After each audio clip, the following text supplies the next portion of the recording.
ఈరోజు తెలంగాణ రాష్ట్ర ముఖ్యమంత్రిగా మా మంత్రివర్గ విస్తరణ కార్యక్రమం చూసుకొని మంత్రివర్గ ప్రమాణ స్వీకారం చేసిన మా మంత్రులను కూడా మళ్ళీ రేపు కలుద్దాము. నాకు గవర్నర్ గారికి ఇద్దరికి దత్తాత్రేయ గారి పుస్తకావిష్కరణ కార్యక్రమం ఉన్నది, అక్కడికి వెళ్ళాల్సిందే అని చెప్పి సరాసరి గవర్నర్ భవన్ నుంచి గవర్నర్ దత్తాత్రేయ గారి పుస్తకావిష్కరణకు రావడం జరిగింది. ఈరోజు రాజకీయాలలో ఒక్కసారి కార్పొరేటరు కౌన్సిలర్ అయితేనే వాళ్ళ జీవన శైలి విధానంలో చాలా మార్పు, ప్రజల సంబంధాలలో ఒక భిన్నత్వాన్ని ప్రదర్శించే పరిస్థితులు ఉన్నాయి. కానీ దత్తాత్రేయ గారిని చూసి నేర్చుకోవాలి.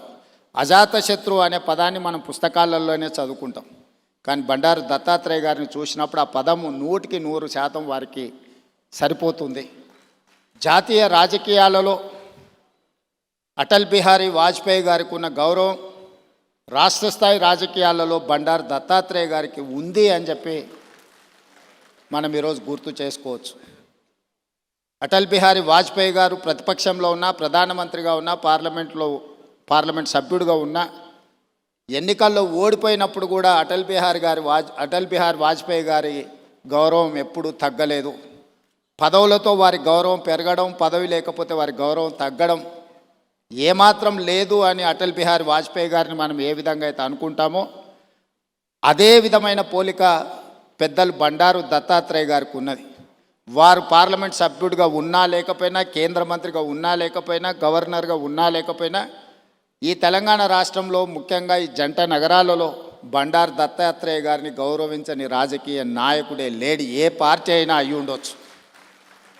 అదేవిధంగా అలాయ్ బలాయ్ కార్యక్రమం తెలంగాణ రాష్ట్ర సాధనలో కీలక పాత్ర పోషించింది.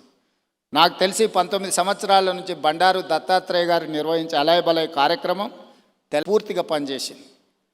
రాజకీయాలలో ఇతర అంశాలలో భిన్నాభిప్రాయాలు ఉండేవాళ్ళు ఒక వేదిక మీదకి ఎప్పుడైనా అరుదుగా కనిపిస్తారంటే అది దత్తాత్రేయ గారు నిర్వహించే అలాయ్ బలాయ్ కార్యక్రమంలో కనిపించేది.